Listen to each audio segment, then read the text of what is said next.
మానవ శరీరంలో అతి ముఖ్యమైన వ్యవస్థ చక్ర వ్యవస్థ. ఈ చక్ర వ్యవస్థ మానవుని శక్తి వ్యవస్థలో ముఖ్యమైన భాగం. వెన్నుముక ద్వారా ప్రయాణించే నిటారైన శక్తి అక్షం. ఇది వెన్నుముక క్రింది భాగం నుండి తల పైభాగం వరకు వ్యాపించి ఉంటుంది. ఈ వ్యవస్థ గుండా మన ముఖ్యమైన శక్తి ప్రవహిస్తూ ఉంటుంది. దీనినే సుషుమ్న నాడి అంటారు. ఈ నాడిపై 7 కేంద్రాలు వేరువేరు స్థానాల్లో ఉంటాయి. వీటిని చక్రాలు అంటారు. మానవ చక్రాలు. మానవ శరీరంలో నిక్షిప్తమై ఉన్న చక్ర వ్యవస్థలోని 7 చక్రాలను శక్తి చక్రాలు అని కూడా అంటారు. ఇవి తిరుగుతూ ఉంటాయి. ఈ చక్రాలన్నీ మన శరీరంలో ఉన్నటువంటి వేరువేరు భాగాలకు గ్రంథులకు కలుపబడి ఉంటాయి. ఈ శరీర భాగాలు గ్రంథులు ఇతర అవయవాలను అదుపులో ఉంచుతాయి. మన భౌతిక శరీరానికి కావలసినటువంటి జీవశక్తిని అందిస్తాయి. మన మనో వికాసాన్ని వ్యక్తిత్వాన్ని అభివృద్ధి చేస్తాయి. ఇవి మన భౌతిక మానసిక భావాత్మక ప్రతిస్పందనలతో సంబంధం కలిగి ఉంటాయి. మూలాధార చక్ర. ఇది మానవుని శరీరంలో నిక్షిప్తమై ఉన్న చక్ర వ్యవస్థలోని మొదటి చక్రం. ఈ చక్రం అభివృద్ధి చెందేటువంటి కాలం జననం నుండి 12 నెలలు. ఈ చక్రం వెన్నుముక క్రింద చివరి భాగంలో ఉంటుంది. ఈ చక్రానికి సంబంధించినటువంటి మూలకం పంచభూతాలలో ఒకటైన భూమి. దీనికి సంబంధించినటువంటి రంగు ఎరుపు. ఈ చక్రానికి సంబంధించినటువంటి మంత్రం లాం. మూలాధార చక్రం వినాళ గ్రంథి అంటే ఎడ్రినాలిన్ గ్లాండ్ కి అనుసంధానం చేయబడి ఉంటుంది. ఈ గ్రంథి ఆల్డోస్టిరాన్, ఎపినెఫ్రిన్, కార్టిసోల్ వంటి హార్మోన్స్ ని విడుదల చేస్తుంది. ఈ మూలాధార చక్రం కనుక సరిగ్గా పనిచేయకపోయినట్లయితే శరీరం లావెక్కటం, మలబద్ధకం, కీళ్ల వాపులు, మోకాళ్ల నొప్పులు, నడుం నొప్పి, మొలలు వంటివి సంభవిస్తాయి. స్వాదిష్టాన చక్రం. ఇది మన శరీరంలో నిక్షిప్తమై ఉన్న 2వ చక్రం. ఈ చక్రం నాభి స్థానానికి 1 అంగుళం క్రింది భాగంలో ఉంటుంది. ఈ చక్రం అభివృద్ధి చెందేటువంటి సమయం 6 నెలల నుండి 24 నెలలు. ఈ చక్రానికి సంబంధించినటువంటి రంగు నారింజ రంగు. ఈ చక్రానికి సంబంధించినటువంటి మూలకం పంచభూతాలలో ఒకటైన నీరు. ఈ చక్రానికి సంబంధించినటువంటి మంత్రం వం. ఈ స్వాదిష్టాన చక్రం లైంగిక గ్రంథులకు అనుసంధానం చేయబడి ఉంటుంది. ఈ గ్రంథులను గొనాడ్స్ అంటారు. ఈ గ్రంథులు ఈస్ట్రోజెన్, టెస్టోస్టెరాన్, ప్రొజెస్టరాన్ వంటి హార్మోన్స్ ని విడుదల చేస్తాయి. ఈ చక్రం కనుక సరిగ్గా పనిచేయకపోయినట్లయితే వెన్ను నొప్పి, మూత్ర సంబంధిత వ్యాధులు, గర్భాశయ వ్యాధులు, నపుంసకత్వం వంటివి సంభవిస్తాయి. మణిపూర చక్ర. ఇది మానవుని శరీరంలో నిక్షిప్తమై ఉన్న 3వ చక్రం. ఈ చక్రం నాభి స్థానంలో ఉంటుంది. ఈ చక్రం అభివృద్ధి చెందేటువంటి కాలం 18 నెలల నుండి 4 సంవత్సరాలు. ఈ చక్రానికి సంబంధించినటువంటి రంగు పసుపు రంగు. ఈ చక్రానికి సంబంధించినటువంటి మూలకం పంచభూతాలలో ఒకటైన అగ్ని. సంబంధించినటువంటి మంత్రం రం. ఈ మణిపూర చక్రం మానవ శరీరంలో ఉన్నటువంటి క్లోమ గ్రంథికి అనుసంధానం చేయబడి ఉంటుంది. ఈ గ్రంథి ఇన్సులిన్ అనే హార్మోన్ ని విడుదల చేస్తుంది. ఈ చక్రం కనుక సరిగ్గా పనిచేయకపోయినట్లయితే మధుమేహం, అల్సర్లు, జీర్ణాశయానికి సంబంధించినటువంటి వ్యాధులు సంభవించే అవకాశం ఉంది. అనాహత చక్ర. ఇది మానవ శరీరంలో నిక్షిప్తమై ఉన్న 4వ చక్రం. ఈ చక్రం గుండెకు దగ్గరగా శరీరం మధ్య భాగంలో ఉంటుంది. అందుకే దీనిని హృదయ చక్రం అని కూడా అంటారు. దీనికి సంబంధించినటువంటి రంగు ఆకుపచ్చ రంగు. ఈ చక్రం అభివృద్ధి చెందేటువంటి కాలం 4 సంవత్సరాల నుండి 7 సంవత్సరాలు. ఈ చక్రానికి సంబంధించినటువంటి మూలకం పంచభూతాలలో ఒకటైన గాలి. సంబంధించినటువంటి మంత్రం యం. ఈ చక్రం థైమస్ అనే గ్రంథికి అనుసంధానమై ఉంటుంది. ఈ చక్రం కనుక సరిగ్గా పనిచేయకపోయినట్లయితే రక్తపోటు, శ్వాసకోశ వ్యాధులు, గుండె జబ్బులు, ఉబ్బసం వంటి వ్యాధులు సంభవించే అవకాశం ఉంది. విశుద్ధ చక్రం. ఇది మానవ శరీరంలో నిక్షిప్తమై ఉన్న 5వ చక్రం. ఈ చక్రం గొంతు పరిసర ప్రాంతాలలో ఉంటుంది. ఈ చక్రం అభివృద్ధి చెందేటువంటి సమయం 7 సంవత్సరాల నుండి 12 సంవత్సరాలు. ఈ చక్రానికి సంబంధించినటువంటి రంగు నీలం.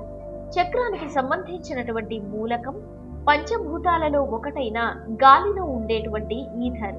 ఈ చక్రానికి సంబంధించినటువంటి మంత్రం హం. ఈ విశుద్ధ చక్రం థైరాయిడ్ అనే గ్రంథికి అనుసంధానమై ఉంటుంది. ఈ గ్రంథి థైరాక్సిన్ అనే హార్మోన్ ని విడుదల చేస్తుంది. ఈ విశుద్ధ చక్రం కనుక సరిగ్గా పనిచేయకపోయినట్లయితే థైరాయిడ్ సమస్యలు, జలుబు, వినికిడి లోపం, గొంతులో కొన్ని ఇన్ఫెక్షన్స్ వంటివి సంభవించే అవకాశం ఉంది. ఆజ్ఞ చక్ర మానవ శరీరంలో నిక్షిప్తమై ఉన్న 6వ చక్రం ఈ ఆజ్ఞ చక్ర. దీనినే జ్ఞాననేత్రం అని కూడా అంటారు. ఎందుకంటే ఈ చక్రం మనిషి నుదుటిపై 2 కనుబొమ్మల మధ్య భాగాన ఉంటుంది. ఈ ఆజ్ఞ చక్రాకి సంబంధించినటువంటి రంగు నీలి రంగు. ఈ చక్రం అభివృద్ధి చెందేటువంటి సమయం యవ్వన దశ నుండి ప్రారంభమవుతుంది. ఆజ్ఞ చక్రాకి సంబంధించినటువంటి మూలకం కాంతి.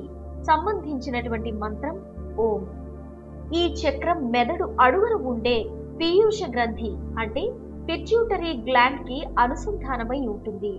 ఈ గ్రంథి వ్యక్తి పెరుగుదలకు అవసరమయ్యేటువంటి స్రావాలను తయారు చేస్తుంది.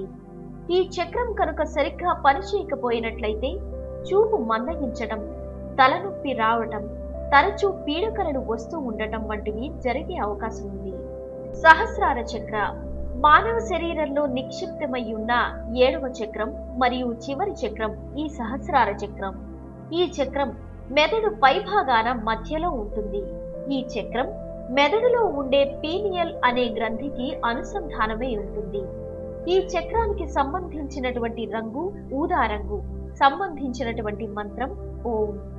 ఈ చక్రం కనుక సరిగ్గా పనిచేయకపోయినట్లయితే మానసికంగా కృంగిపోవటం, జ్ఞాపక శక్తి లోపించడం, చదవాలనిపించినా చదవలేకపోవటం మొదలగు సమస్యలు తలెత్తే అవకాశం ఉంది. కుండలిని జాగరణ, ధ్యానం, కుండలిని యోగం, సహజ యోగం లేదా క్రియాయోగం ద్వారా కుండలిని జాగృతి చెందుతుంది. ఈ కుండలిని జాగరణ మూలాధార చక్రం నుండి ప్రారంభమై సుషుమ్న నాడి గుండా సహస్రార చక్రం వరకు చేరుతుంది. ఈ ప్రక్రియనే కుండలిని జాగరణ అంటాము. ఆరా మానవ శరీరం చుట్టూ 2.5 నుండి 2.8 మీటర్ల పరిధిలో విస్తరించి ఉన్నటువంటి దివ్య కాంతి వలయాన్ని ఆరా అని అంటాము. దీనిలో మానసిక మరియు ఆధ్యాత్మిక మూలకాల యొక్క పొరలు దాగి ఉంటాయి. ఇది మనిషి చుట్టూ వ్యాపించి ఉంటుంది. ఇందులో ఇంద్రధనుస్సులో ఉండేటువంటి సప్త వర్ణాలు ఉంటాయి. ఒక వ్యక్తిలో ఈ ఆరా క్షీణించినా లేక తగ్గిపోయినా ఆ మనిషిలో ఆకర్షణ తగ్గి సమాజంలో తరచూ అవమానాలు ఎదురవటం, గౌరవ మర్యాదలు పొందలేకపోవటం జరుగుతూ ఉంటాయి. ఈ ఆరా కనుక లోపిస్తే ఆ వ్యక్తి తరచూ జబ్బు పడటం లేదా ప్రమాదాలకు గురవటం వంటివి జరిగే అవకాశం ఉంది. మానవ చక్రాల శక్తి స్థాయిని పరీక్షించడం ఎలాగో ఇప్పుడు తెలుసుకుందాం. యూనివర్సల్ స్కానర్ లేదా యూనివర్సల్ డిటెక్టర్ ద్వారా మన శరీరంలోని అన్ని చక్రాల స్థాయిలను పరీక్షించుకోవచ్చు. మామూలుగా చక్రాల స్థాయి ఈ విధంగా ఉండాలి. మూలాధార చక్రం 30%, స్వాదిష్టాన చక్రం 30%, మణిపుర చక్రం 30%, అనాహత చక్రం 30%, విశుద్ధ చక్రం 30%, ఆజ్ఞ చక్రం 30%, సహస్రార చక్రం 30%. ఇలా చక్రాల శక్తి స్థాయిలన్నీ ఒకే నిష్పత్తిలో ఉన్నట్లయితే ఇవి సమతుల్య చక్రాలుగా చెప్పవచ్చు. అసమతుల్య చక్రాలను ఏ విధంగా గుర్తించాలో ఇప్పుడు తెలుసుకుందాం.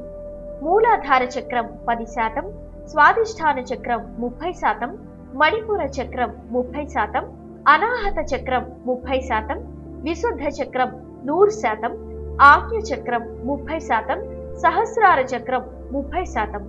మూలాధార మరియు విశుద్ధ చక్రాలలో అసమానతలున్నాయి. ఇలా చక్రాల స్థాయి మామూలు కంటే భిన్నంగా ఉన్నట్లయితే ఈ చక్రాలను అసమతుల్య చక్రాలుగా మనం గుర్తించాలి. ఈ అసమతుల్య చక్రాలను హీలింగ్ అనే ప్రక్రియ ద్వారా సమతుల్యం చేసుకోవచ్చు.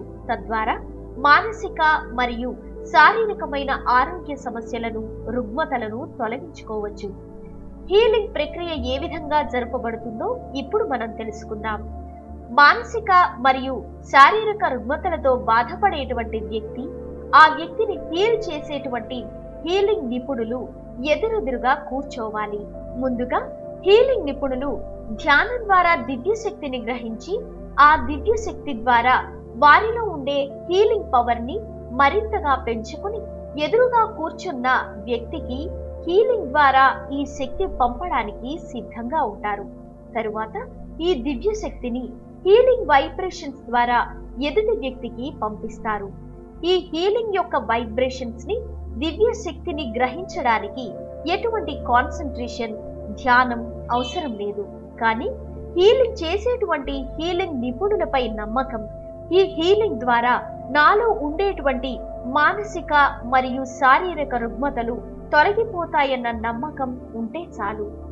హీలింగ్ నిపుణులు వారి అనుభవం ద్వారా గడించినటువంటి హీలింగ్ వైబ్రేషన్స్ మరియు దివ్య శక్తిని ఎదురుగా కూర్చున్న వ్యక్తికి పంపడం ద్వారా ఆ వ్యక్తిలో ఉండేటువంటి నెగటివ్ ఎనర్జీ పూర్తిగా తొలగింపబడి, హీలింగ్ వైబ్రేషన్స్ ద్వారా వచ్చినటువంటి పాజిటివ్ ఎనర్జీ మెదడు, మనస్సు మరియు శరీరంలో పూర్తిగా వ్యాపింపబడి, అతని శరీరం చుట్టూ ఉన్న నెగటివ్ ఆరా తొలగింపబడి పాజిటివ్ ఆరా ఏర్పడుతుంది.